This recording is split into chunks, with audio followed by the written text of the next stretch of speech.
set, go. Three guys, one mic, a lot of heavy. Oh yeah.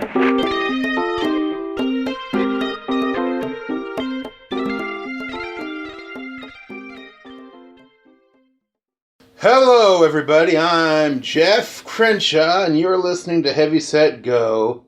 We got some bad news for you. Ben is off doing his own thing.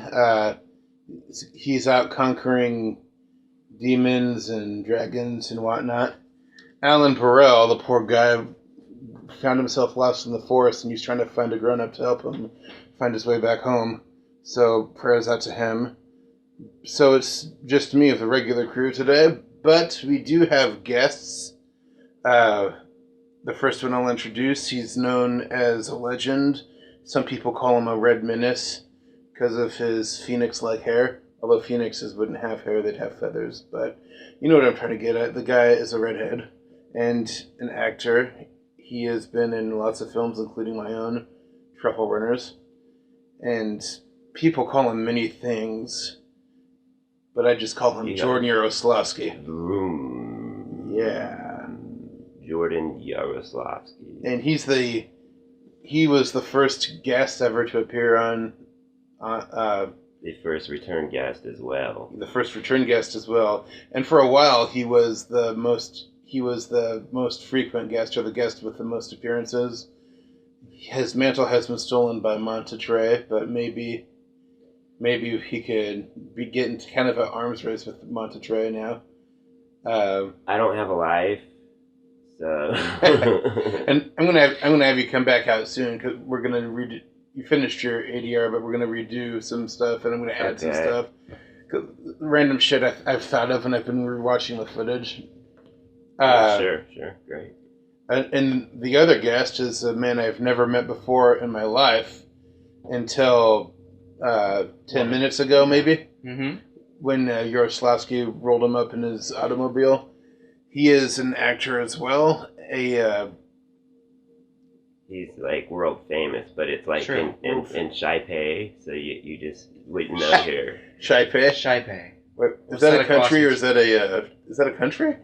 I think so. It's like a island or like a city or something in Taiwan. Where I was born.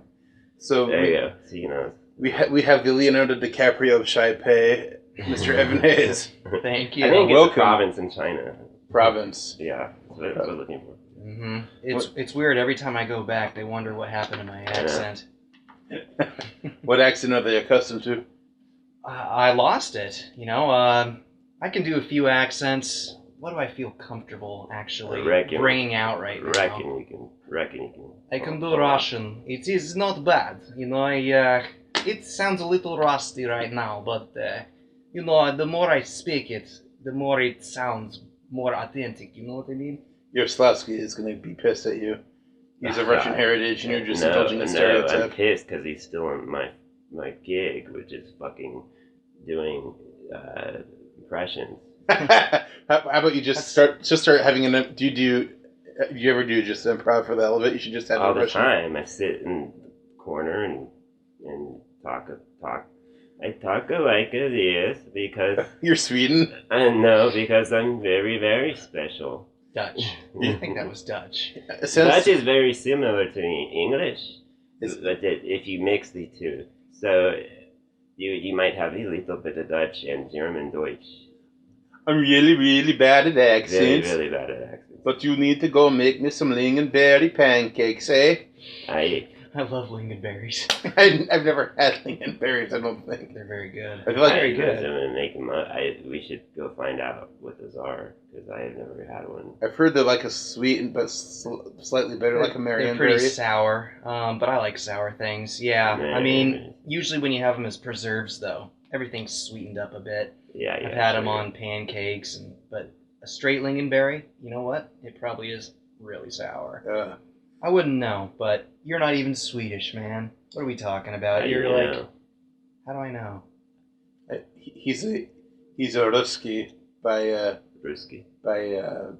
lineage. Slav. Slav. Actually, no. None of my family's ever been from Russia. Really? I thought. Oh, you're Ukrainian. Ukrainian. Polish. Polish. Ukrainian, yeah. Polish Ukrainian. What, Slash Jewish. Jew. Yeah, Polish, Ukrainian. Slash American since you're here now. But- you gotta call yourself American No. if you were born here. I mean, now if Russia were to ever become popular, then sure. Wait, doesn't the Jewish part of your heritage pertain more to a cultural heritage, religious heritage, as opposed to a geographical? To the Levant, to the actual, like, 50% of Eastern and Central European Jews have heritage related to Palestinians, kind of thing. So ethno-religion. So I don't know. I've never done a DNA. Gotcha. Yeah. Neither have I. No, I kind of no. wanted to. Heritage.com. Yeah, because he apparently has some Jewish. His grandmother says he has some Jewish. So Wait, you're talking about me? Yeah, That's yeah. true. yeah, That's so but That's just what she says. I'm saying it's true that she has said that in her moments of senility. So I don't see know now, if it's true. yeah. You're my Jewish grandson. Well, she said it as an insult. My grandma, God bless her, she died at the age of 100 just last year. I'm sorry. Yeah, me too. It really sucked. She did not go out the way I think people are entitled to, which is quietly. Entitled to go out, man. I mean, the shit I say when I go out, I'm just telling you, I'm entitled to say that shit. All right, don't scream or anything. I wouldn't want you to scream. Well, if you go out saying that Jeff Crenshaw's the best filmmaker I ever worked with, then I'll be more than satisfied. Yeah. He's one of the best. He's like the Eminem of country music. Trying to fit a square peg in a round hole. Yeah, that exists. It's Colt Ford. He's a country rapper. It's science. But I'm sorry, your grandma. What did she say? Oh, well, she wasn't. It doesn't matter. She was senile. Well, she claimed to have Alzheimer's, even though she's never been checked. She, assumed the worst all the time, and she loved to gossip. I won't get too deep into it because I love her, but she said, that Fuchses are Jewish, right? Fuchses? That's my mom's maiden name. I could have been named Evan Fuchs, which is Fuchs. Most Jewish names aren't Jewish at all. They're like German or something. This is a German name for sure. Yeah. So I've got a little bit of German, but I mean, sometimes the reason they say the Yiddish names. But so I wouldn't be surprised if I was part Jewish. I don't know. I mean, your hair. You look kind of like both of your hairs is a lot more curly than mine. No, it don't matter. But you look kind of like H3H3, Ethan. What did he just say about YouTube? me? No, on YouTube. E3H3? Yeah, the YouTube channel. I have not Ethan and Ela, they're Jewish. I look like him, or he does? He does. Okay. Yeah. And awesome. he's you look kind of like him, but He must be a handsome bastard, that guy. Or the girl. Well, Am I the girl or the guy? You're the guy. Thank you. You're the guy, yeah.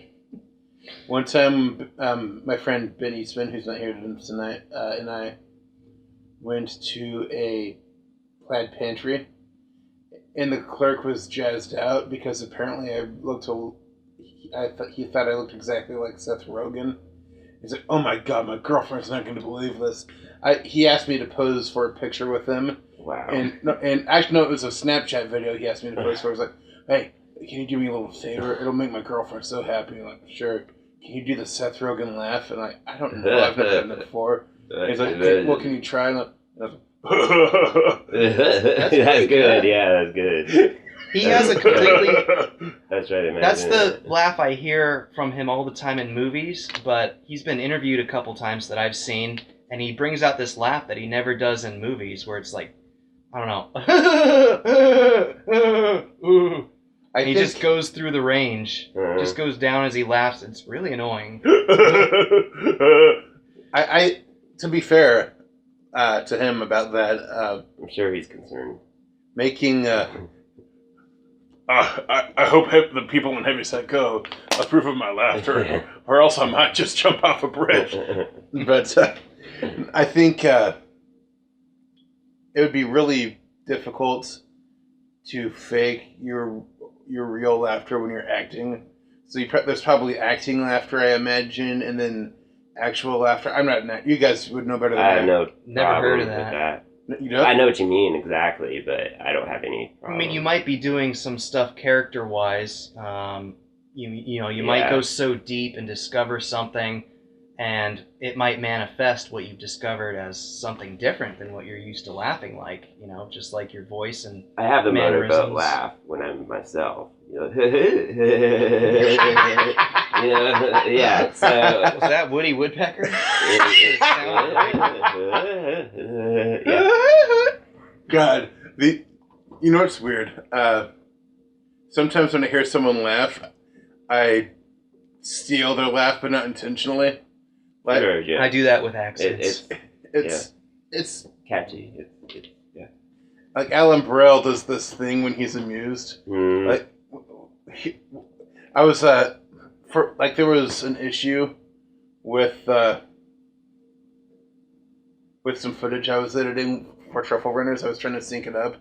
Somehow the onboard mic didn't work on the camera, so I had to just do it by sight, like what they're doing on the screen, and hours of bullshit. But during this one clip, the audio would play through, and I'd hear this sound. I can't do it. I can't intentionally mimic his laugh, but when I start laughing, it'll happen. I'm like, what the fuck?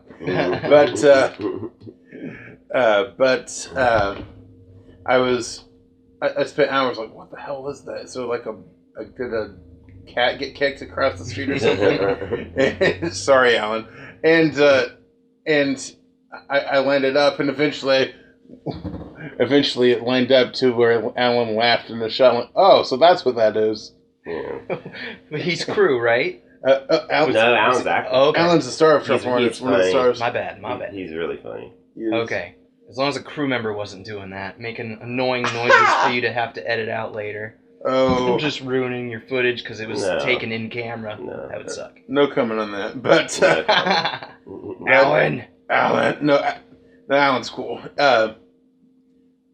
When I was a kid, for some reason, it got into my head to start laughing like Tigger.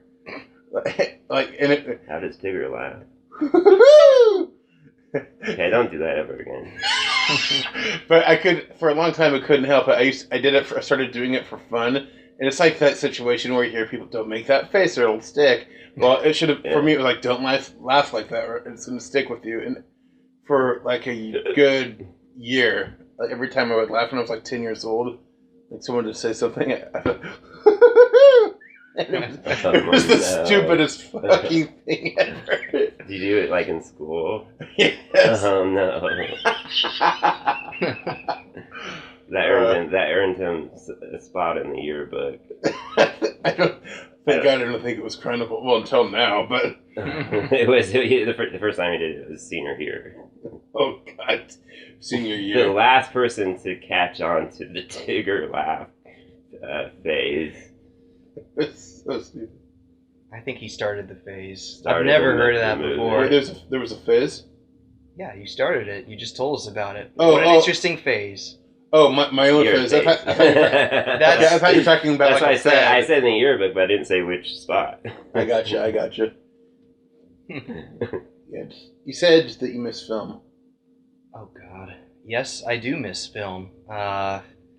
It's probably mostly nostalgia by now because digital cameras really have caught up. And you're talking about all film, like movie film and... I'm not talking about tape. I'm not talking about the bad stuff, but, 16 millimeter, 35 millimeter. What was Dunkirk just shot on? 70 millimeter? Well, Hateful Eight was too.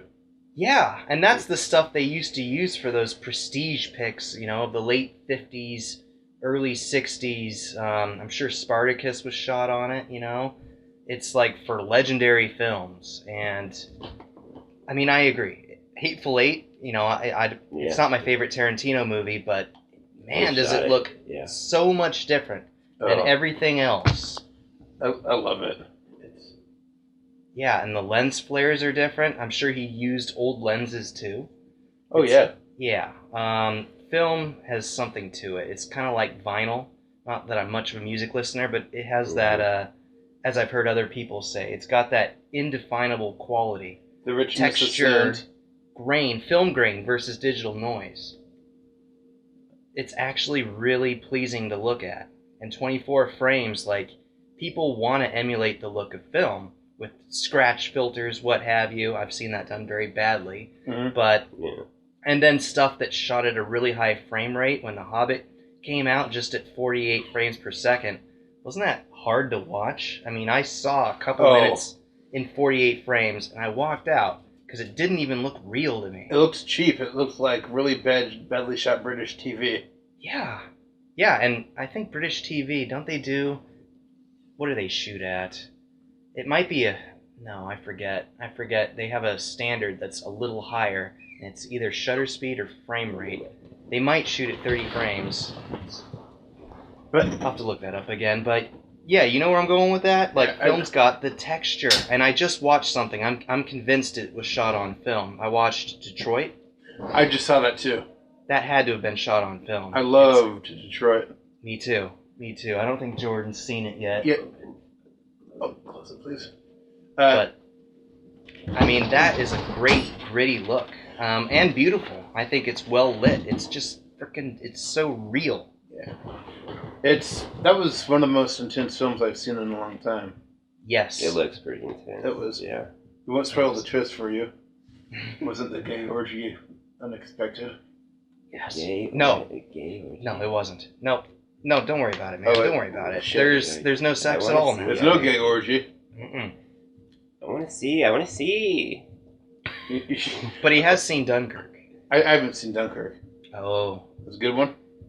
man, it's... It's historically pretty. It's. I would say it's historically accurate, It's but I interesting don't know. how they took Harry Styles, who's never acted. Christopher Nolan claims he didn't even know who he was. Oh. He's a very famous, successful singer. I didn't even know who he was until Yeah. Ben told me he's like a One Direction guy. Yeah. Right, and I don't even know what that is. He's British. He's British. British boy band. But when you basically. When you start watching the film, you'll see why it doesn't matter. Like, Dunkirk is almost... It's an ensemble piece. He wanted unknown actors in it. Well, except for Tom Hardy. Well, you Which- gotta have your token. But I'll make the argument that he was largely wasted, and without giving too much away, what can I say? Wasted. They probably. Well, it didn't He's require probably much acting, expensive. but it didn't require It was kind of like Patrick Stewart in Green Room. Wasn't there much? No, but he had a He did a good important job. role that needed to be acted well. Yeah. What you see of Tom Hardy in Dunkirk, him in that World War II plane, that's just kind of what he does the whole movie, is use his machine gun. And he'll say some things over the radio, but it's not like super emotional. You could have put anyone there, honestly. So it's kind of like a less emotional version of Cuba Gooding Jr. in Pearl Harbor.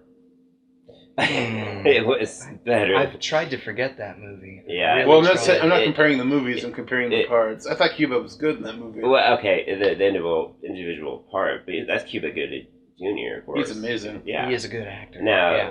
And so is Tom who, Hardy. Look who was contending with Ben Affleck, and people that aren't known for being the most artistically influenced actors. I don't think a lot of people have an aversion to Affleck, and I used to, but I think he's a lot better than people give him credit for. That's the technical aspect of acting. Remember, we were talking about earlier, was that people think they can step on a set and act because they're good creatively. They're great creatively.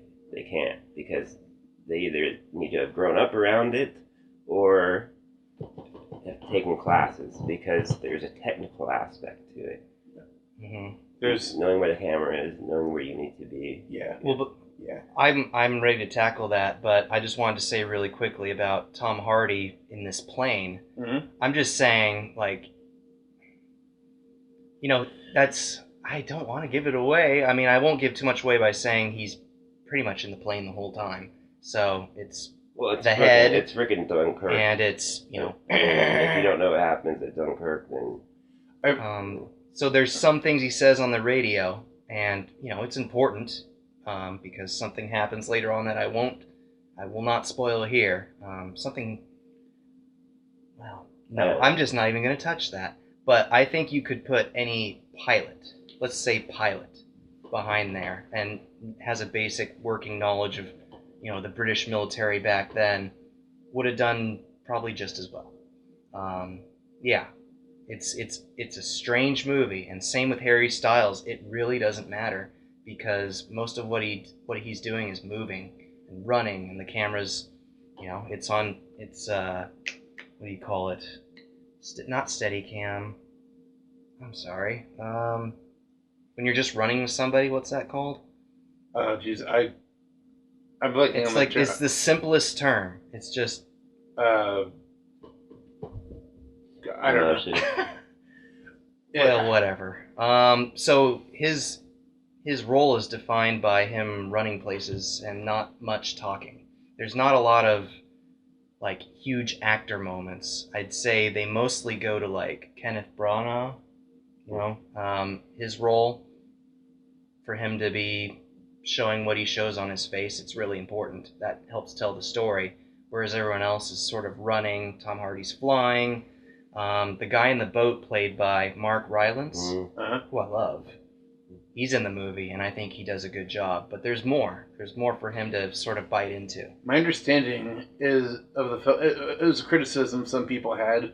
Though it reminded me of a similar criticism people had about Fury Road, the Mad Max film. Yes. That some people, though I didn't think it was true for Fury Road, but people said, I think, the same thing about Fury Road and Dunkirk, that they don't really do that much character development. Very true. Because in Dunkirk, so it's true in Dunkirk, because they just focus on the recreation of the battle and just putting you into the battle, so it's because for that very reason they are fictional characters. There's no record of these three people existing, so it's kind of like the Titanic, where fictional people in a real. You're going there again. You're going to Titanic the love great. story. Yeah. Well, no, I'm not talking about the love story. I'm talking about the principle of putting fictional people in a historical situation. Yeah, but see, they completely went into making these people more real than the Titanic itself in the movie. Yeah. You know what I mean? Yeah. So Nolan is smarter than that. Nolan, Hey man, I love the Titanic. Me too.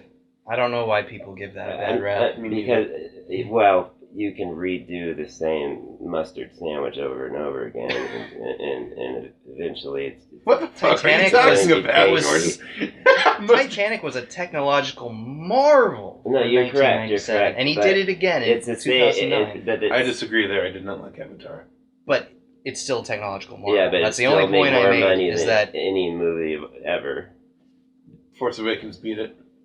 Oh yeah, that's true. but Avatar was an anomaly because of just the time it was released and the fact that the first application of CGI in that use, a fully submerged CGI in Avatar.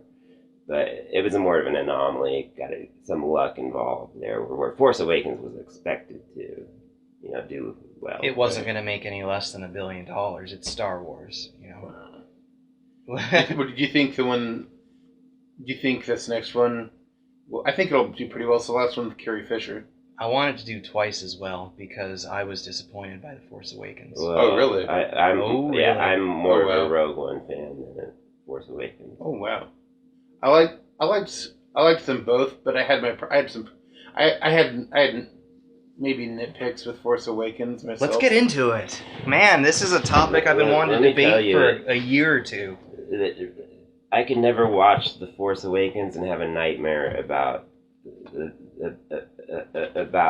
Kylo Ren, but I can watch. Yeah, exactly. But Rogue One, I've already had nightmares about Darth Vader at the ending scene. Oh, that was. So I will cool. say this for that movie. That was my favorite scene. When he's just going fucking ham with his lightsaber. Everybody loved that scene. That was amazing. Gorgeous. You know what? That was a caveat. That was added. That was a reshoot. That was added after everything was shot. It wasn't even in the script. Wow. That's called open-mindedness. That's called. But guess what? He had another entrance. entrance, another grand entrance, even before that. When Yeah, his yeah, it Star was still Destroyer. terrifying. No, when it came out of hyperdrive, right as another ship was going into hyperdrive and crashed right into his Star Destroyer. Remember that? That was freaking awesome too. I liked the movie for the most part, but there were two things about the movie that annoyed the living shit out of me. Yes. Peter Cushing, the CGI face of Peter Cushing. Okay. Oh my. That And looked fucking the awful. CGI body, the everything. I mean, I hope there was like mocap or something. I was There. too stoned. You know? Okay. The worst. That was a joke. But it was true, but it's funny. We saw it together. He liked it. Yeah. No, maybe you were too stoned at the time. Well, you said looks like a real person there, Yeah, it does. Oh, but it doesn't for me. I would just pretended to agree because I knew you were off somewhere. And was like, yeah, my God, the things they can do today. oh, George. God, they could do that like 15 years ago when the PlayStation 1s were a thing.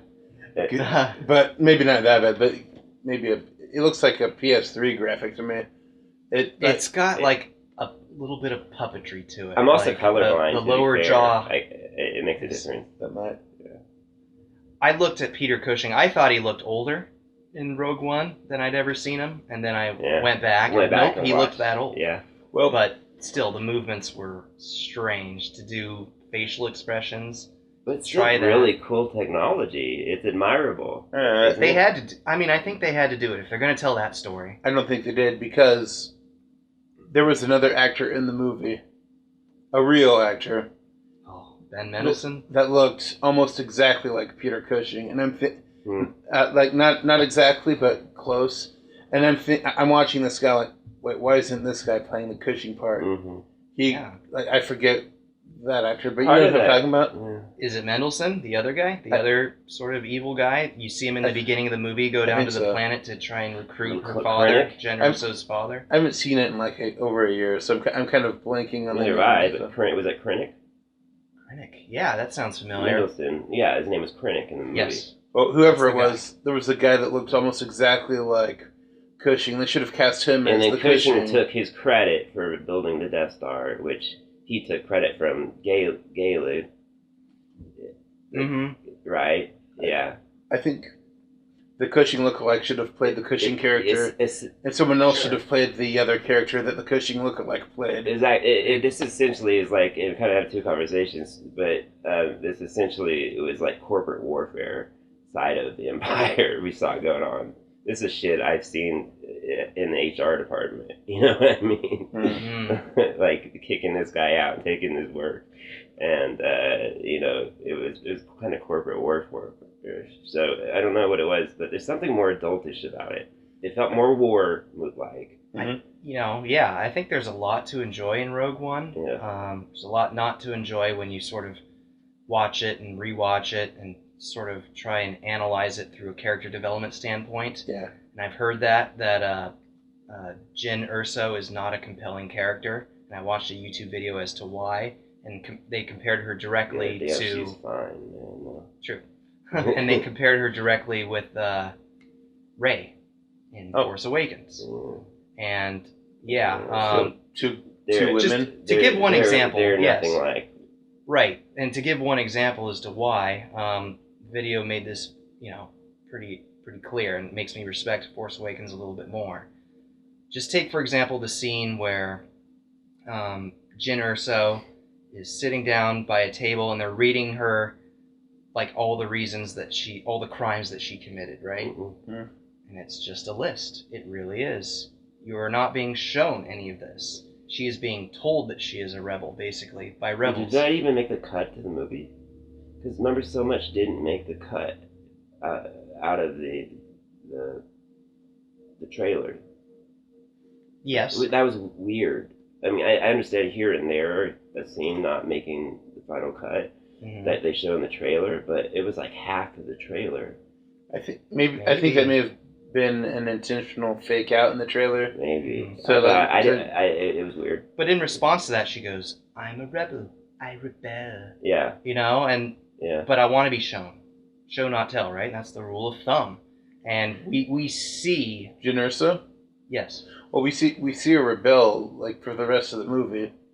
Like it starts out by giving us the reputation she has, and then it follows through with her living up to the reputation that we've been introduced to. It's like the beginning of Dirty Harry. It's like, "You're a goddamn loose cannon, Harry Callahan." And he's like, "Oh yeah," and he spends the rest of the movie violating criminal civil rights or something. But you'd get that teaser scene though, like before the movie began in proper, just for most people, right, to establish their character. Oh, he's a badass. He's gonna do something really badass, like John Wick. Before the movie starts in proper, John Wick 2. All the shit that he does with cars and guns, and oh my god, that's why nobody crosses John Wick. Yeah. But I love it when they introduce people like that in movies. Yeah, I think that's what Jyn Erso needed. But the video, and I'll find it later and we can watch it. It's really good stuff. I have to promote this channel. It's called Lessons from the Screenplay. Amazing. You guys ever want to, I think you're going to start writing, and I know you have, and I want to write something eventually. This is a great place to take. I've actually got a number of YouTube channels that are great for writing and production value. A number of them I've ran into. Here's another, because my God, these videos are so immaculately made, and this was just one example. And with Rey, they actually go through the scenes in the beginning that establishes her better. And we're shown, how she's going into the skeleton of a Star Destroyer to not steal, but scavenge, and then try and sell her parts. Like, we really get a feel for how desolate her existence is, and how she's really just hanging on. She looks too good to be hanging on, but she is living in the fringes. Doesn't have that much of a tan. Whatever. But I'll show you this video later. And I agree that Rey is a better established character, but I still like Rogue One more because it's not a frickin' remake. All the story beats, almost all of them, have been done in Episode 4. J.J. Abrams ruined the potential that Episode 7 had. Are you nervous or excited about Episode 8? I'm very excited. I like the director. I love Star Wars. I grew up watching it. Even though, obviously they came out before I was born, but I still grew up watching them for some reason. Waiting for the sequels, the prequel, Wow. The director's guy who's, Ryan Johnson, is going to do the next movie. Yeah, they got rid of, But he did Looper. I like Looper. Yeah. Yes. Yeah. Me too. And The Brothers Bloom, he did that too. I haven't seen that one. It's not bad. It's a good role for, let's see, who's in it? Mark Ruffalo, and might be blanking on the main character. It's just what I do. Well, that's because it's not as good as Looper. There you go. But he has shown his mastery a few times over to me, and I remember JJ saying when he saw Ryan Johnson's script, he said, "Oh my God, why did I agree to not direct the last two? Why did I hand that over? This is so great. I should have had him write it because I am missing out on a huge opportunity. This script blew me away." Wow. Paraphrasing. He probably said it a little better, but come on. I love to hear that from anyone. If they can get that excited. JJ, who's been doing this since he was... To some extent... Since the 90s. It doesn't matter who's directing because there's so many important questions everybody's waiting on. Who is Rey? How is she related to this? What is Luke's deal? Why is he, isolated? Some of them we know a little bit about. Who is Snoke? There's all these theories. Snoke. I don't care. We don't know though. Was he the CGI guy in the giant? He was the 50-foot tall, missing part of his brain. It looked like he was deformed. The guy in the giant chair. Yeah. And he was only a projection. He was your emperor. I did not like that. No, and that's a bad name, by the way. Snoke is what I would name a cute cat. Not as bad as Count. Snoke. Count Dooku. And you could Eskimo kiss. What? George Lucas is weird. He is. Count Dooku. Dooku. They could have called. The Witch Doctor. They could have called him Snook. Snook. Emperor They Snook. should have called him Snickers. Whiskers. It sounds very similar to those things. That's bad. And I know. when I think of Kylo Ren, I don't really say it like that. I say You Kylo realize- Ren. See, Loren. It's like not what. There was a sorry. Go ahead. There was a lot of red tape as far as the expanded universe of Star Wars. You realize that 90% of Star Wars is in the form of books that never make it to the screen. That's not canon anymore, unfortunately. Not all of it. Some of it is. That's the thing. That's why I said red tape. So. How did it? Wait, what? Some of it's canon and some of it's Yeah, not. for How's instance, that? Figure it out. For instance, well, it was what they felt or J.J. Abrams felt fit the story or didn't. For instance, the truth about the answer to the fate of Leia and Han, Mhm. for instance, was that initially, according to these books, I can't remember the name of it was like a trilogy at least. They had a daughter named Jane Solo and a son named Jason or something. You know, I've seen the family tree. It was way back when I was in college. I haven't read the expanded universe, but that's what they called these series of books that continues the family line. And some people, I think on the Solo side, at least one becomes a Sith Lord. So they're keeping true to that. But his name wasn't Kylo. Yeah, no, and there's no sister, and Wasn't his name and they broke Ben up. before it was Kylo Ren? Because Kylo Ren's like his evil Right. Sith name, and like Yeah, before Ben. he's been Solo. Good point. Basically, whatever they had to get rid of and say this is no longer canon, they just did it. Yeah, and whatever. So a lot of these characters started in the expanded universe. Snoke, Sidious, things like that. Sidious? Who became the Emperor? Yeah. I always That was in assumed the expanded universe? Yeah. Oh, here, Darth Maul. for Darth instance. Maul. Even I love that character. General Grievous. That's why in episode 3, General Grievous was. I never actually saw that. Are you? One sec. Are you leaving?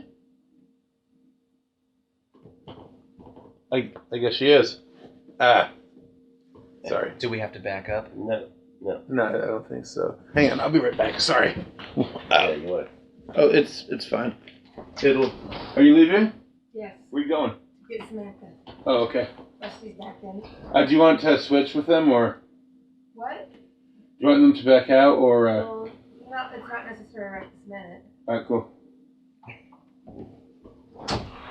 Sorry. I about could that. talk Star Wars all freaking night. Yeah, but you didn't know that, right? A lot of people don't know that because nobody read, except for kids, the expanded universe stuff. My introduction to I was- General Grievous. Did you ever watch the Jenny Tartakovsky cartoon series? It was also called Clone Wars before Yeah, the that's Clone part Wars of the everyone expanded knows. universe. Yeah. I know of that like CG Clone Wars. Right. There was more of a cartoon though before that. It was sort of a mini series. Yeah, I'm not familiar. It's amazing. It's by the same person who created, did you grow up in the 90s? Like, did you watch Yeah. Dexter's Laboratory? Oh, absolutely. Same, Get out of my laboratory. same person. I still Did haven't this. grown up. Me too. I see people ask me what decade you grew up in. Right. I don't know. I haven't decided which one Whichever one's coolest should Yeah. always be your answer. But Must you be need to it. watch this. My God, is it incredible. That's where I was introduced to General Grievous. And by the way, he wasn't coughing and, having a hard time fighting off Yeah. Jedi. He was such He was a Jedi. he was a badass. Well, supposedly in the expanded universe, there's an explanation for all of this. And not supposedly, there actually is. No, there is, even in the Uh, show. The Emperor, because remember, he was actually working for the Emperor as a duality, because the Emperor was also Sidious. I should say Senator Palpatine was also Sidious, Darth Sidious. I'm confused because I knew that the books existed, but I always assumed they were like an authorized fan fiction, They're all but not authorized. necessarily directly connected to the official series. That they were absolutely... George Lucas had to sign off on everything. Wow. Well, wait, it wasn't people that took his notes and decided to create these stories? It started out as fan fiction? Remember what I told you guys earlier about corporate warfare? Yeah. Well, there's a perfect example. So, basically, once Disney bought out, that's when they took the authority to say, you know what, we don't like what George approved of here, but we can keep this or that. But that's why you still have the name Snoke, for instance. Yeah, well, George Lucas had a script written for Episode 7, and JJ threw most of that out the window. Yeah. That's what happens when you sell your company to Disney, though. And I still think it's going to come around. I was just not a big fan of Force Awakens. The story beats, they're so similar. Like, okay, we know that Rey's going to be the next Luke Skywalker. That's fine. You can be the chosen one, and but she's still... Jakku could have been anything. Why is it another desert planet? I'll just start there. And like, why can't they don't hit us over the head with the similarities? How are they so many different planets? I don't. Why can't it? I don't know. Why can't it be Tatooine again? You know what I mean? That would explain why it looks like Tatooine. I know. I mean, at the very least. They took away some unique things. You know how everything is called the Resistance? If you're resisting against a bigger power that's perceived as evil, you and a band of ragtag whoever's... Rebels. Like the La Resistance in France during World War II. There you go. Yeah. That's great. But, my God, that term has become synonymous with, I don't know, dumbing down and generalizing. And Star Wars had their own thing. It was called the Rebellion. And not many people were saying the Rebellion. The Rebellion. We know what those are. Full of rebels. Going back to Rogue One, though, I love the fact that it shows, like, Saw Gerrera, who's another character from Expanded Universe, as a terrorist. This guy was not a great guy. This guy killed innocent people in the name of Allah. I mean, not Allah. In the name of... Are there Islamic terrorists in Star Wars? He basically was the equivalent of a terrorist who killed innocent people along with stormtroopers. Wow. But they were rebels, and there was no reason to change the name, is kind of what I'm saying. He partly raised Jyn Erso. So that shows you your... So this is a very deep, dark movie compared to... If you understand the background of everything and all the stories compared to, the trilogy movies. I think Empire Strikes Back was pretty dark. It's true, but... All the Cloud City stuff, some of it is the stuff of nightmares. It's really dark, yeah. Do you think we'll ever get a Blu-ray release of the original trilogy without the Lucas alterations? No, we won't. I just watched a documentary about that called The People versus George Lucas. Yeah. Mm-hmm. And, there's been a lot of outcry for that. And I think the furthest they went was to say, the originals will not be restored in any way, but you can find them in the extras. I think that's the concession they made, but Lucas himself said this is not my vision anymore. I've always... Yeah. believed that maybe I wouldn't sound haughty and self-righteous, but I've always believed like once you've released a film to the public, that's it. Unless like you can have like a director's cut if you disagree with the studio or something, but pretty much once you've released it, don't come back years later to fuck with it because it's just gonna hurt you. The scene with Jabba that was added to the special edition episode 4 before Han... There's a lot of, yeah. Well, I mean, obviously to do that, it was shot back in 1977. They reshot some of it. But the guy playing Jabba was just a guy. They didn't have a huge snot worm creature playing Jabba. So to have Han... walk around the guy. Jabba's got this huge fat tail behind him, so they had to take Han and elevate him in post and then down so he could walk over the A tail. little heavy on the CG. Yes. Wow. And I could have sworn when I saw, how they, and this is a huge bone of contention amongst a lot of people, why would Lucas ever want to change the Greedo scene to show that he shot? Yeah. Well, when watching that, also in the documentary, to see that, I could have sworn because he never shot, that we saw in the original film. Han shot first. Yeah, but I think they moved Han's head digitally, artificially, to show him dodging a laser blast that, by the way, is still going to miss by 2 feet. Moves at like the speed of light. So how God, it's so he dodges. stupid. It's really dumb. But I'm not that fervent. Like, I don't care if Greedo still got a shot off, or even if he shot first. But some people say, no, Han has to shoot first because that's his character. You don't take that away. You don't make him a defensive player. You make him the badass that finishes. That's why before it George can Lucas start. is no Steven Spielberg. He was a great businessman. He made him a billionaire. The decision he made with, I think, Universal, the studio, to give him the green light on Star Wars when he said, I'm going to take a huge pay cut because they were going to offer him $400,000, and he said, I only want 150, but after this is done, I want the rights to all the merch. Wow. Yeah. That's pretty brilliant. Pretty bold too, yeah. But no one one would get a doesn't deal make like him that a today. great director. No. I think he used to be pretty good, but going back and doing touch-ups years after the fact, when you give the world something and then you take it away and fuck with it, and like, yeah, he did the same thing with his first big feature.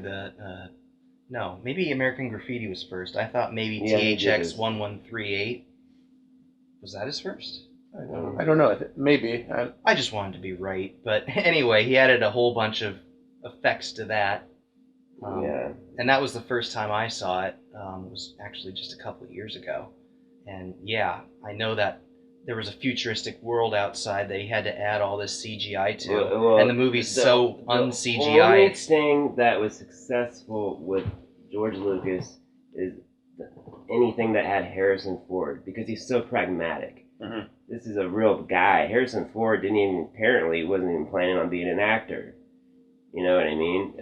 Apparently, I don't know who knows the real story, but the official story is he was on the set or carrying some shit, and the guy said that Lucas or somebody, one of the directors or the casting directors said, why don't you try for this role, and I don't know if that's all true, but point being is this is a very very down to earth guy that's got his defenses up, which is a stark contrast to, and clever and witty. Like, he is the Spartan, he's got he is a stark contrast to every single other character in Star Wars, at least male characters. Yeah. Agreed. And that's why Indiana Jones was successful. So anything that had Harrison Ford, huge success. The prequels, not a huge success. In fact, a big waste of money. I don't know if they ever got it back, but they spent so much on it. Yeah, well, I mean, Phantom Menace probably made its money. There was that excitement again for Star Wars. I'm not sure. Back in '99, no one knew it was going to be, what it was. Yeah. No one knew that Jar Jar was just going to take it over and be awful and say things that were racist. Misa Jar Jar Binks! I'd be careful about saying they're really racist, good. but Thanks. they're not real intriguing. By the way, I loved it back when I was 11 watching it. Sure. It was amazing. Because it's not racist when you see it like that, I didn't. You have to see it from a certain point of view. It had a lot of really good adventure. Phantom Menace. What do you guys think? Like, for instance, I loved the whole sequence with the planet core. Going in there and seeing fish the size of Godzilla. I had a hard-on ready for Star Wars, so it didn't matter what you put in front. I wanted to see the prequels. Mm-hmm. So You know, I mean, Wasn't Jake Lloyd amazing? who? Jake Lloyd, little Oh, Anakin. the little guy that. Oh, yeah, he was probably the best. It was between him. Yeah, and the him dog and- stopped me. He knew I was lying. It was between him. It was between him and one other actor, kid. Rusty, knock it off. I remember, but the Jake Lloyd really went overboard, right? He was not good, but I felt bad for him. Well, I feel yeah. bad for him now because that kid got so much shit Got over the bullied years. and ended up having a lot of trauma. I don't know, mental issues. I don't know. It was all related to film. I don't think it was. I think he turned out. It turned out later in life that he became a paranoid Manic schizophrenic. depressive or schizoaffect. Wow, is that what all the midichlorians do to you? Yeah. Yeah. They go to your head. It's like he was arrested a couple years ago Yeah. for like Drug driving addiction, a car way drug- too fast, drug crashing it. addiction. And then I think he's in a mental hospital now, which is really sad. I didn't know. He's like 20 now, I think. Oh no, he's a couple of years older than I am. He was also in one of my favorite Christmas movies, He's in his mid 20s. What? Jingle All the Way. Really? It's not great, but No, I mean, Something- really, he was in it? I didn't know. oh yeah, he was. Okay. But I love it. He plays Arnold Schwarzenegger's kid. I didn't know You're my number one customer. Have you seen that movie? that. What a setup for failure. What? Hey. You don't like the Arnold? Yeah, well, as an actual an actor, like this is you're setting an example of this is how you're supposed to act. Oh, It's even worse than Tom Cruise. uh, Never change No, your accent. Tom by Cruise the way. used to be really good. No, I I'm not thought. saying he's a bad actor. That's why I said this is even worse than Tom Cruise. Because at least Tom Cruise does have some chops. He's just very limited well, as far as like I think doing an accent. If he goes, oh, okay, I see what you mean. Yeah.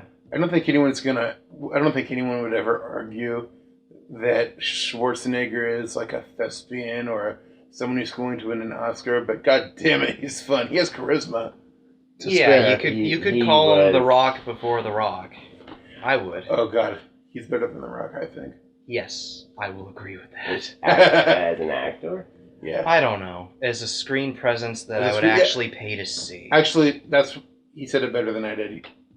Screen presence. Although, I loved The Rock. Have you seen Pain and Gain? Pain and Gain, no. I try to avoid Michael Bay. Oh, give Pain and Gain. I don't like Michael Bay either for the most part. Give Pain and Gain a chance and let me know what you think. Okay. Because it's All right. fucking ridiculous and it's hilarious. Is it like about watching all of other Michael Bay's movies? it's Pain and it's Gain? you could tell it's a Michael Bay movie, but there's something about it. It's No, a it's little bit movie darker. showcasing you watching movies. What's your question? I'm not quite sure what you're asking. I know. It's a movie showcasing you watching. It didn't matter.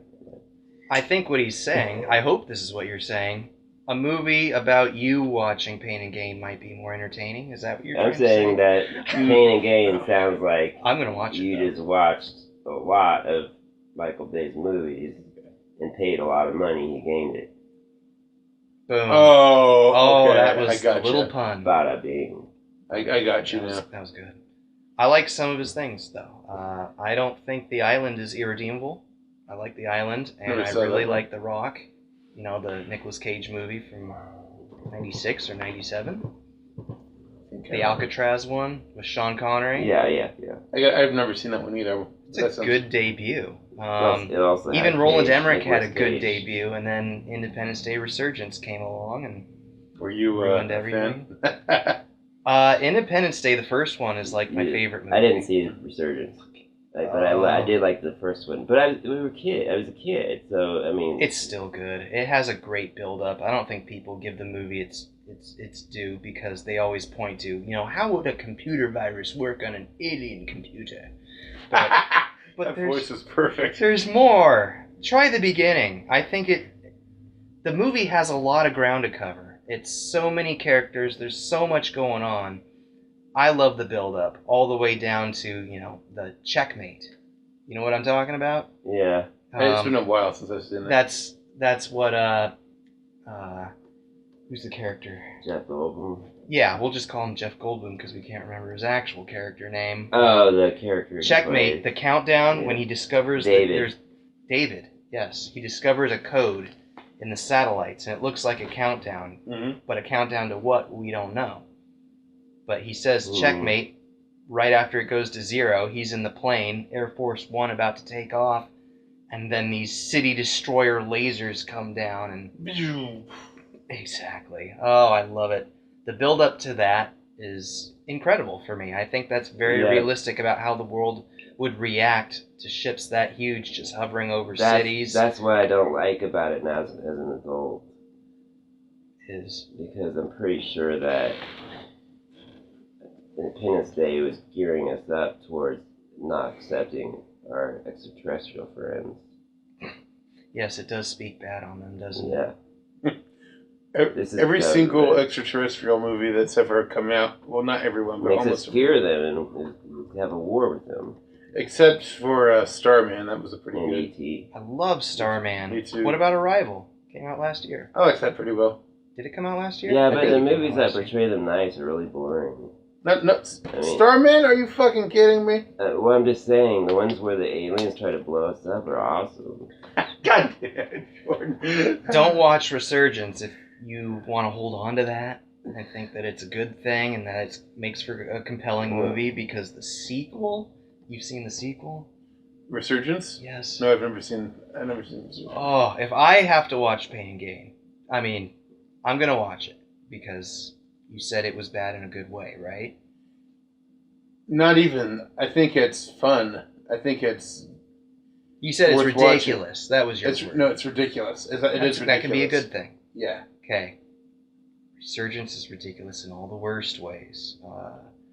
I'll give you one example. Remember the scientist with long hair played by Brent Spiner? Oh, the one that's shoved against the glass with all the slime? Yeah, the one who the alien was talking through. Him, like hidden away. Yeah, he apparently for just 20 years or so, he was just in a coma. The alien didn't kill him. Oh, yeah, I heard alien about didn't kill him. That was so awful of a move. I didn't watch the movie, but I heard about it. It was that bad. Will Smith, who was in Men in Black 2 and Men in Black 3, agreed. Just looked at this piece of shit like, nah, man, I'm not good. Going to do it. I can't believe he was in a coma. Why was it so important to bring him back? Because he was, he's alive. Everyone was Brent Spiner, I guess. Oh, you're talking about Brent Spiner. Yeah. It's important to have Will Smith in an Independence Day movie. Brent Spiner, yeah. You're right. There's only three necessary things in an Independence Day film. Smith, Goldblum, and Bill Pullman. And Spiner. Yes, apparently. We need Randy Quaid. Yeah. I would love Randy Quaid. Randy Quaid he's gone. He wouldn't even have to act. He's become his character. Yeah. He's really gone off the deep end from what I hear. No, he's beyond that. He's. It's actually really sad. He put I think he posted a video online. I forget exactly what it was. He posted a video online. I think he put either a paper sack or maybe it was a Barack Obama mask. For some reason, I don't remember exactly what it was over his wife's face, and he fucked her for the camera. Get out of here! Wow. And he uploaded it. It's yeah, this is what America's done to us. God, goddamn Starwhackers. He believes. But do you think he was really effing her? I don't know. Well, he believes though. Oh yeah, he believes that there's a contingent of hitmen who are going after Hollywood stars and murdering them. Yeah, I heard that. Apparently Heath Ledger was a victim. Pretty much every famous He's Hollywood person who has died of some sort. I don't know if it's schizophrenia or if it's something that I can't. I don't because for most of his he's always been kind of a strange vibe, but he's never until the last 10 years been completely fucking batshit insane. Yeah. So but he thinks there's a contingent of Starwhackers. He calls them Starwhackers.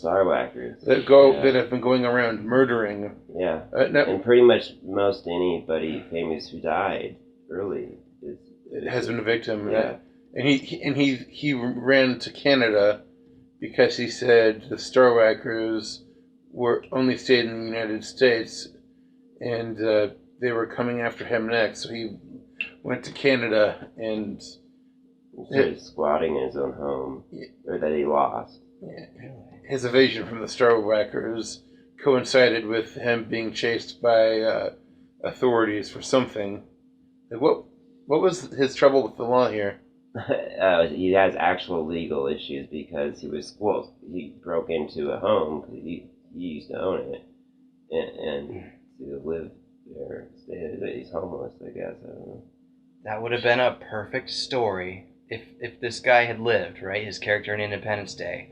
That's what he would have gone off and done, and then he would have come back just twice as crazy. I want to see. I don't even care. The movie's so bad.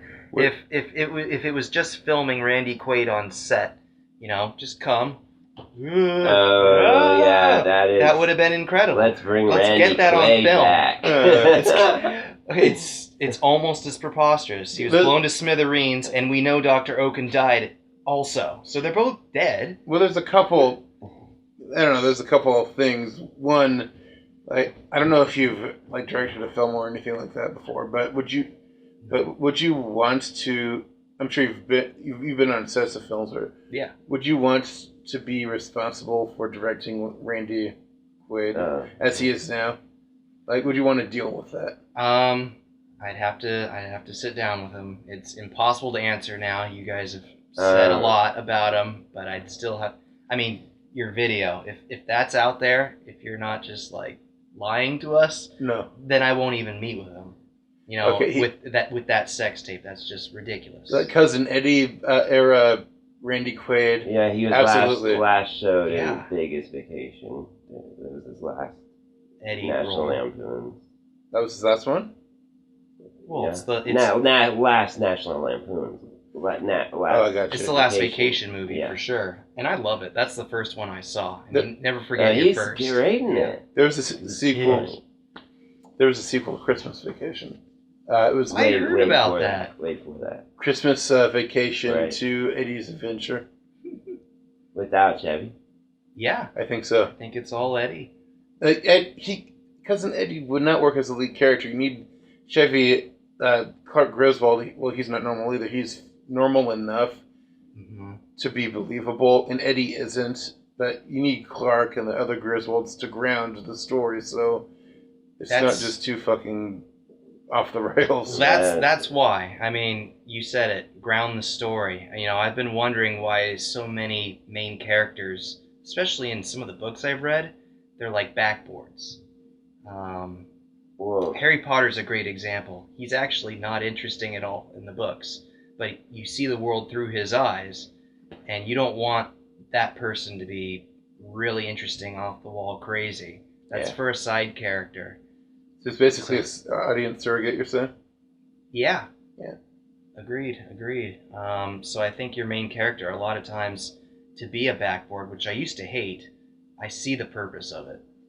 Because you can't, for instance, to tell a Batman story and just have the Joker's point of view would be a very strange experience. And I don't think it would work either.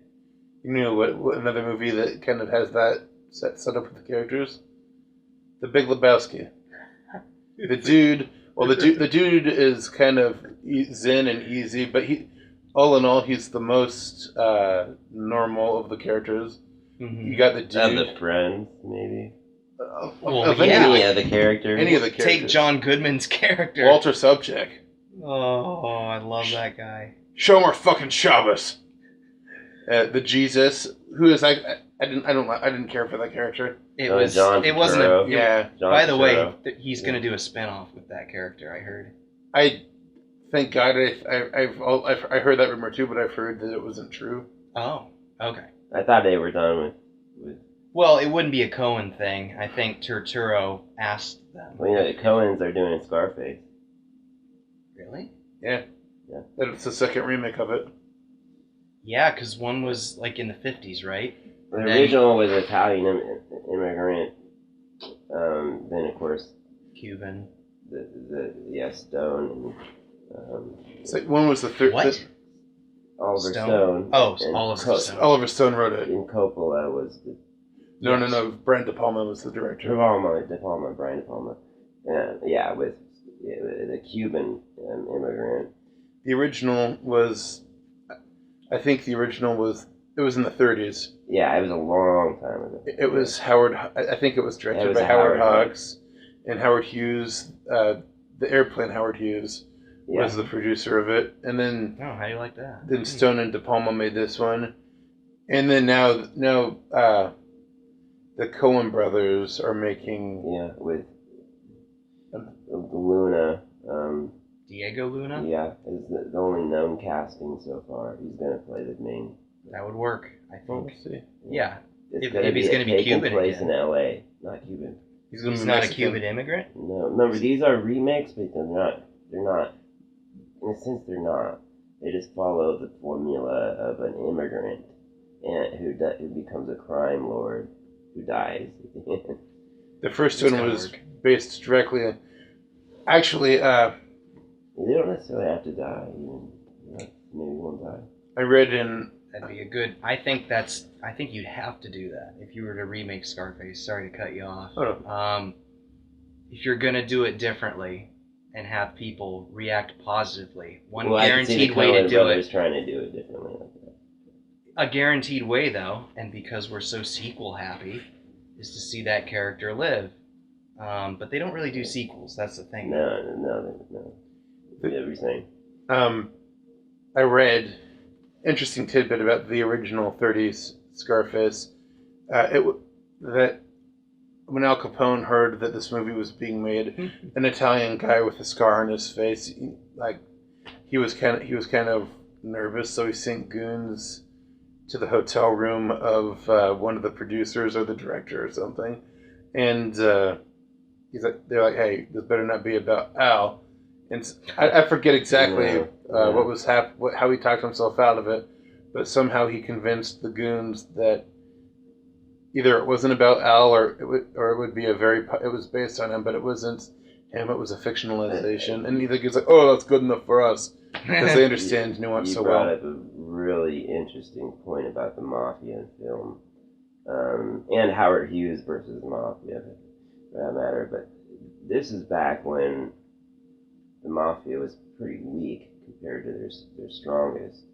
So that's the most they could do. The Godfather. The 30s? Yeah. They were weak in the 30s? They were weak compared to the 60s and the 70s. Really? 50s, yeah. Wow. The Godfather, I'll tell you why in a minute, because of unions and the Teamsters Union and the Italian American League. So they had mobs of people protesting when Godfather was trying to film in New York. This was huge, and they were trying to... Mario Puzo, who was dead broke, and invested everything in this. His first film flopped,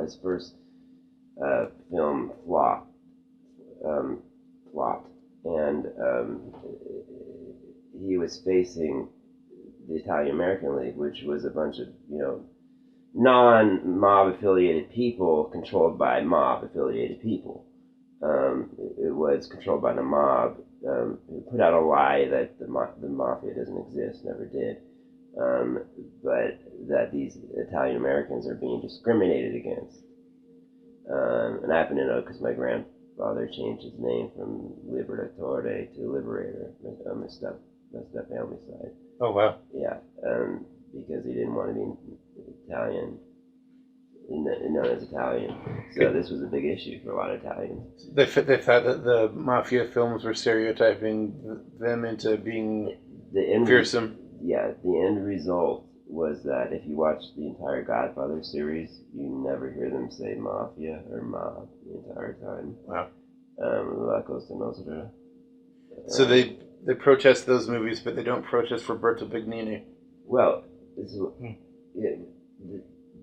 the thing is, I'm sorry, you were ahead of me on that. But the thing I'm saying is that this changed. First of all, without The Godfather, the mob genre would not have been so successful. This is what people wanted to see. Mario Puzo knew that, and got Marlon Brando to involved. A lot of people regard as the best actor of all time, and revive his career, and not just actor, producer, director, ever he's done.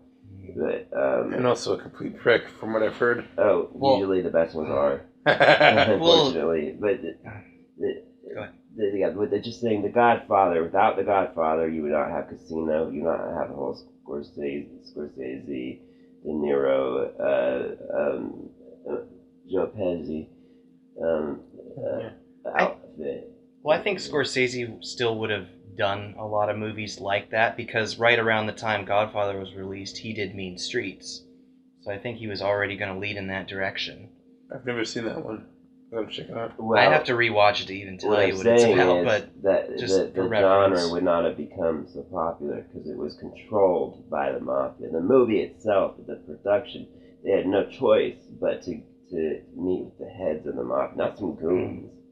This is how powerful the mafia was. But they had like they met with the Joe Colombo, the head of one of the 5 families, was the guy single-handedly involved in The Godfather, writing it. Honestly, on one hand, my impulse would be to tell them that my immediate impulse would be go fuck yourself. On the other hand, I don't want to get hacked up in my sleep. It wouldn't matter, because the film wouldn't have been made in the first place, because too many Italian people were on the streets. Remember?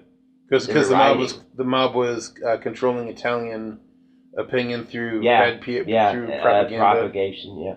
So wow. Yeah. They even if they wanted to die for their movie, they couldn't have, because they couldn't shoot. Not in New York, not in Sicily either. Definitely not in Sicily. So how would? Oh, I'm sorry. Go ahead. It would never would have been made if the mafia never made control of it completely. Wow. Al Capone was like the Babe Ruth. I mean, Babe Ruth today wouldn't have made the minors. Wow. Oh. Yeah. They were selling alcohol. Think about it. The mafia at its peak was 50s to 70s. Well, they were selling alcohol, but they followed a demand that couldn't be filled legally. Yeah, which is basically how all criminal enterprises are built. Yeah, and of course they started it in Sicily and the Greater Italy, and they just moved over here. Is all. I don't know. I guess I'm definitely rusty on my Italian history, but anytime people start talking about The Godfather, I like to ask, is it the greatest film ever made? Because I have an opinion on it. It's number 2 on lists that I've seen. Yeah, and I would not put it number 2. But you know what? I'm not a guy that likes mob movies. Oh, really? It does not appeal to me. Wonder. He called a Scorsese movie boring, so I was like, smack you. Now hold on. Did you see Silence or didn't you? Silence? I have not seen Silence. It's a 3-hour movie and it is boring. I'm sorry. It is, but it has nothing to do with the mob. Yeah, he moved away from it because it was eventually a dead subject. I mean, not that the Italian mafia is dead. It's not. It's weak. He's kind of coming back to it. He's doing like a mob Benny / Jungian movie. Yeah. The Irishman. It's about the disappearance of Jimmy Hoffa. Oh yeah. Yeah, that connection between the union and the mafia. That's what the movie's going to be, and they're going to do the age reversal. Well, I just wanted to ask though, because I think you like it a lot. What about you, Jordan? Godfather? The Godfather. Mm. Would it make your top 5? Would it make your top 30? Never fucking seen it. I haven't seen it in a long time, but I remember liking it. I covered the song. I have seen it, but it's so long. The instrumental song? Yeah, I did a flamenco version of that song. Oh, wow. Is that on SoundCloud? Yeah. I'm going to look it up. Oh, yeah. You haven't heard it? No. Oh. It's real good. real good. Yeah, I really did a great job with it, and it only took me 12 takes. What? It's real flamenco. I mean, it's real an arpeggio type of guitar, a 5-finger guitar strumming very quickly. Is it listed as the Godfather theme? I credited Mario Puzo. Yeah. Oh, nice. It is, and it got a lot of views on SoundCloud because of that. And I got an offer to do some soundtrack work for a guy in Belgium, a guy, Spanish, Mexico City. Do you mean he was wanting you to compose, or he was Yeah, the composer he- wanting you to play for He him? wanted me to compose and play. Take it. If you get a trip to But Belgium. no, I was going to do it, Dang. record from home. I imagine it'd be like a SoundCloud or a It was Dropbox. it was just a small, a book. An audio book. It wasn't for a film. This is itching my brain right now. That's the issue. You don't like any Scorsese. That is not true. Okay, what do you Okay. like? What do I like? Well, when people say Taxi Driver is probably his greatest work, I tend to agree. But That's a a lot good of people say Goodfellas. I would not agree there. You don't like the mob, but you like the loner, the dangerous loner. You bet. It's- Like King of Comedy. That I was just going to ask you about that. That's my favorite Scorsese movie, I think. Yeah, and that's at least one of them for me. I love that movie. I own it. The best, me too. It's the best Robert De Niro performance. That's think I'm just about laying that. that. You know, I'm I laying that gotta down. tell you, like anything, De Niro is really an actor, and in terms of range, and for instance, in Men of Honor, for instance, Mhm. God, just brilliant. I love. Yeah, thanks for bringing that up And because just I might say brilliant. that's my favorite. Nothing to do with the performance. mafia. I need to see it again. And nothing to do with Italians. And yeah, he's half Italian, half Jewish. I am not He- anti-Italian. he It's looks just Just like crime. my grandfather, actually. It's funny. My grandfather was younger, but... Dirty Grandpa, best De Niro performance. Oh, come Just on. kidding. Haven't seen it. Just I'm kidding, really just- in the mood. Just kidding. Now, although Aubrey Plaza didn't seem to mind. Fuck her. Anyway, but De Niro, anytime he played, and back to Goodfellas, the guy, I can... Ray Liotta? Yeah, Ray Liotta. The character that he portrayed in real life, this is just an example of how Scorsese, and the reason why his mob movies are not his best, if you care about accuracy. Because the character that Ray Liotta played, if you've ever seen a real interview with the guy, he's white trash. Just the way he talks, the way he does not carry himself like a gentleman in any sense of the word. Maybe he went through kind of a social degeneration after he was put You can in tell witness protection. he was well, he got arrested again anyway for moving drugs again, but after witness protection, the guy was a lowlife. I bet you didn't think twice about ratting out. I mean, but they portray him like he had some sort of honor or something. And so... No movie based on a true story is ever going to be 100% accurate. But some of them are further than others. And my point being is the mafia genre has made the Italian mafia like somehow better than any other, not even organized crime syndicate, any other common criminal. They're a bunch of white trash. White fucking trash. Controlled by people who have some class. So you want the muscle men. Yeah, a bunch of white trash, seriously. Well, I'd never say a movie like Heat, at which I adore that movie. Have you seen Heat? I'm not... Jeff. Wait. Sorry. Wait, are you talking about the Pacino or the Melissa McCarthy Heat? The Heat? No, Then it's just to me, Heat. Okay, Pacino. Yeah, Yeah, I love 95. that movie. I love that. I love that movie. I don't think most bank robbers are that smart. Yeah. But Robert De Niro has a plan. He's obviously the cream of the crop in that world. And Al Pacino is one of the best LA detectives, you know? But that's not a mob movie to me. Even though, I mean, you could say Robert De Niro. I mean, Robert De Niro plays Robert De Niro really well. Yeah. I think he can be versatile, but even in something like Bad Grandpa, which was, just a gross out comedy. Dirty Grandpa. Dirty Grandpa. Sorry. Bad Santa. Bad Grandpa is the Johnny Knoxville. True. Oh, God. I'm just going from point to point, but I was just 2 movies like that. I was just going to point out that even though I haven't seen it, I know that he plays every role, even in something like that, as straight as possible. And I think it would show some real versatility to be, the funny man. What he says is funny, but like a little more self-awareness in a movie like that. All those movies, he was really funny. But serious, like he plays dead funny. Serious. So yeah, okay. Even a man as brilliant as De Niro, like nobody. If you stick your head in a cauldron of shit, you don't come out clean. Good point. Like didn't like. I've never done that. This is